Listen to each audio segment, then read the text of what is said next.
Shalom, saudara. Senang berjumpa kembali di dalam ibadah kita untuk mendengarkan kebenaran firman Tuhan pada minggu ini. Saudari berkati, ada yang berkata bahwa kehidupan seperti roda yang berputar, kadang di atas, kadang di bawah. Bagaimana kita memandang kehidupan, bagaimana kita percaya dengan apa yang kita pandang, maka itu yang kita dapat.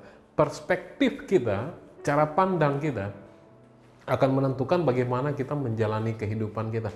Cara pandang kita dengan kehidupan kita akan menentukan kita menjalani hidup kita setiap hari. Saudara, ketika Yesus mengubah nama Simon yang artinya bulu menjadi Petrus, yang berarti batu karang, Yesus mengubah cara pandang Petrus bahwa Tuhan telah merancang dia menjadi batu karang. Nah, apa yang Tuhan perkatakan kepada kita mengenai bagaimana kita berkata, saudara, maka kita akan belajar pada kesempatan ini, pada minggu ini, dimanapun saudara sedang menyaksikan tayangan ini, bahwa Tuhan sedang berbicara kepada saudara bahwa bagaimana saudara boleh berperang, boleh berjalan di dalam kemenangan oleh kebenaran yang Tuhan beri bagi setiap kita. Saya undang Bapak Ibu sekalian untuk kita berdoa terlebih dahulu. Terima kasih Tuhan untuk kesempatan istimewa ini. Tuhan sudah mempersatukan kami melalui tayangan ini. Tidak ada satu hal yang kebetulan, sebab kami tahu satu hal yang pasti bahwa Tuhan sangat mengasihi kami.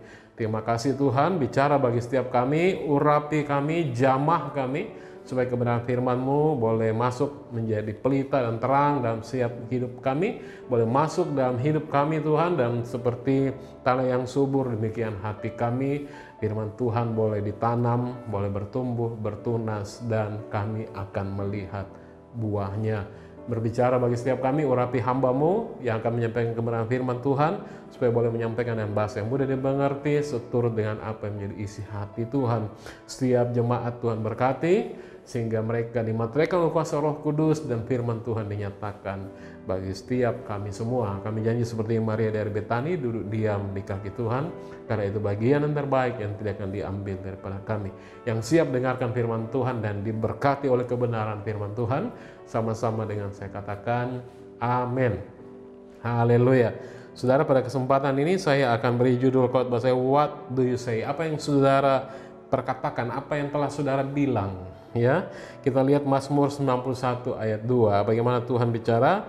Sama-sama kita baca. Saudara lihat di layar kaca saudara, Mazmur 91 ayat 2 sama-sama. 1, 2, 3. Mazmur 91 ayat 2. Akan berkata kepada Tuhan, tempat perlindunganku dan kubu pertahananku, Allahku yang kupercayai. Saudara, Mazmur 91 ayat 2 ini, Mazmur 91 terutama, saudara, belakangan ini, 1 tahun belakangan, 1,5 tahun belakangan menjadi ayat yang favorit. Orang selalu berbicara mengenai Mazmur 91 ini. Banyak orang yang mendoakan Mazmur 91, memperkatakan Mazmur 91 ini.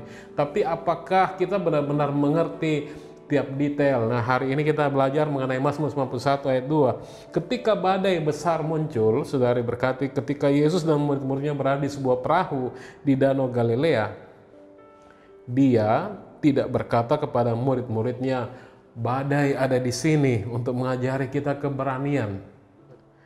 Sebaliknya, Dia mengambil otoritas atas badai dan berkata, diam, tenanglah. Saudari berkati, pada saat Dia berkata begitu, maka ada ketenangan yang sempurna. Saudara lihat Markus 4 ayat 39. Ia pun bangun, menghardik angin itu dan berkata kepada danau itu, diam, tenanglah. Lalu angin itu reda dan danau itu menjadi teduh sekali. Seringkali kita seperti itu, saudara. Ketika badai itu datang, ketika pencobaan itu datang, maka kita akan belajar bahwa Tuhan sedang menunjukkan kuasa-Nya. Ketika masalah itu datang, sakit penyakit itu datang, kita berkata bahwa Tuhan sedang menunjukkan kemuliaan-Nya. Apa yang saudara katakan? What do you say? Apa yang sedang saudara bicarakan? Ketika Yesus bertemu dengan janda Nain yang putra tunggalnya telah meninggal, dan pada kesempatan lain di mana dua saudara perempuan yang saudara laki-lakinya bernama Lazarus, yang kita tahu persis dia telah meninggal, Yesus tidak memberitahu mereka, oh tenang, Tuhan ingin membawanya pulang, Tuhan sayang. Tidak, saudara. Dia berkata, dia bicara kepada anak yang meninggal itu, anak muda, aku berkata kepadamu, bangkitlah. Amin. Lihat Lukas 7 ayat 14.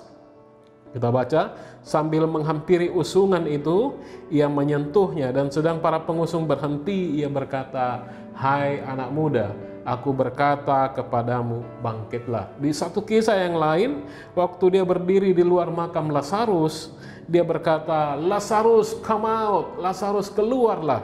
Yohanes 11 ayat 43.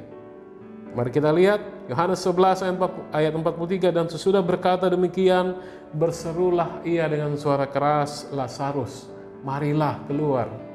Dan kedua pria itu, anak dari janda Naim itu dan Lazarus itu hidup kembali. Pertanyaannya bagi saudara, apa yang saudara katakan mengenai situasi saudara pada saat ini? Ketika saudara merasakan sakit di tubuh saudara, jangan berkata tentang Tuhan, jangan bicara tentang Tuhan. Tuhan ingin supaya saya sakit, supaya mengajari saya untuk lebih percaya kepadanya, supaya saya lebih banyak bergantung pada Tuhan.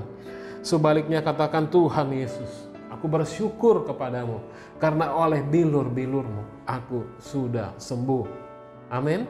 Saudara lihat 1 Petrus 2 ayat 24 berbunyi begini, ia sendiri telah memikul dosa kita di dalam tubuhnya di kayu salib, supaya saudara yang telah mati terhadap dosa hidup untuk kebenaran. Oleh bilur-bilurnya kamu telah sembuh. Amin.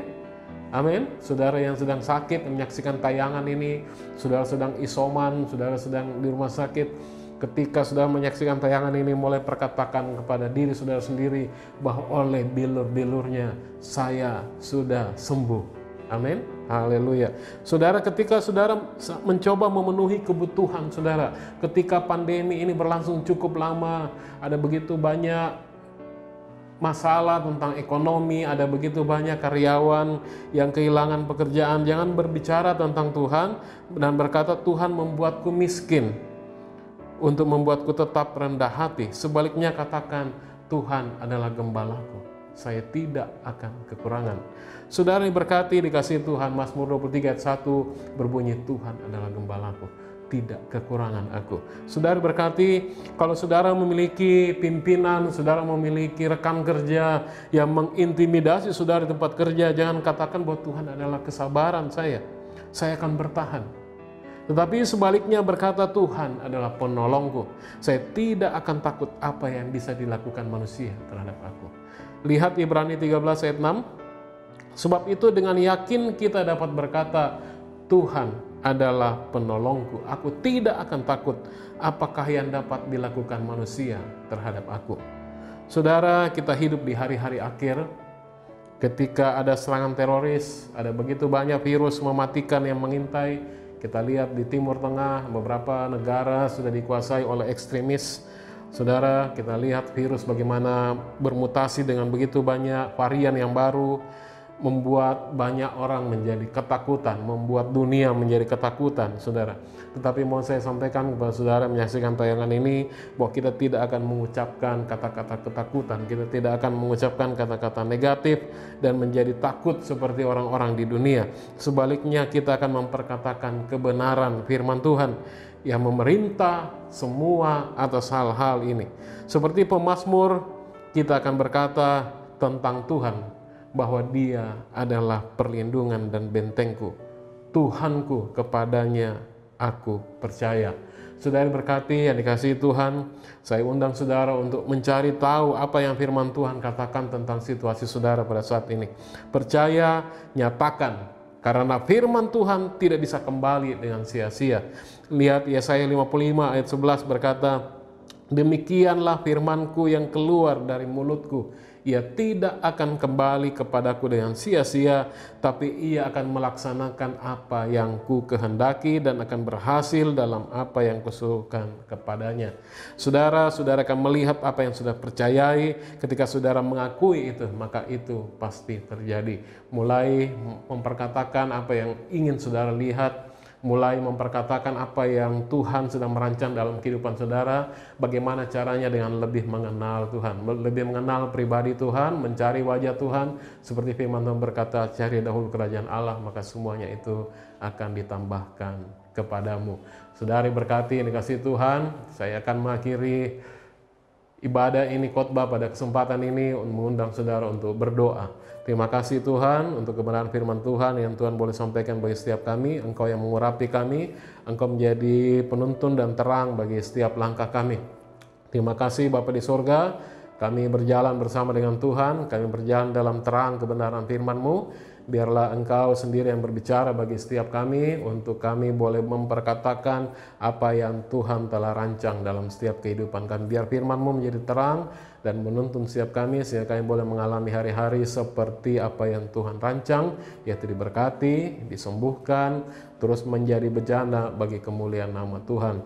Kami berdoa bagi bangsa negara kami Tuhan, berkati para pemimpin kami, Bapak Presiden, para menterinya sampai kepada daerah-daerah Tuhan. Biarlah seluruh pejabat ini Tuhan, seluruh pejabat pemerintah ini boleh berkati Tuhan dengan urapan Tuhan, mengambil keputusan yang tepat daripada Tuhan supaya bangsa ini segera keluar daripada kesulitan ini. Terima kasih Tuhan karena kami mengalami minggu yang luar biasa, minggu yang diberkati Tuhan. Terima berkat Tuhan, Tuhan memberkati, mengarahkan wajahnya dan menyinari saudara dengan kasih karunia. Dalam peristiwa yang Allah Bapa, Allah Putra, Roh Kudus, Yesus yang mati kayu salib, bangkit pada hari yang ketiga, telah memberi kita semua kebenaran, sehingga berkat ada di atas kepala orang benar. Yang percaya diberkati Tuhan, sama-sama dengan saya katakan, amin. Haleluya. Terima kasih sudah menyaksikan tayangan ini. Saya percaya setiap saudara pasti diberkati Tuhan. Happy Sunday, God bless you.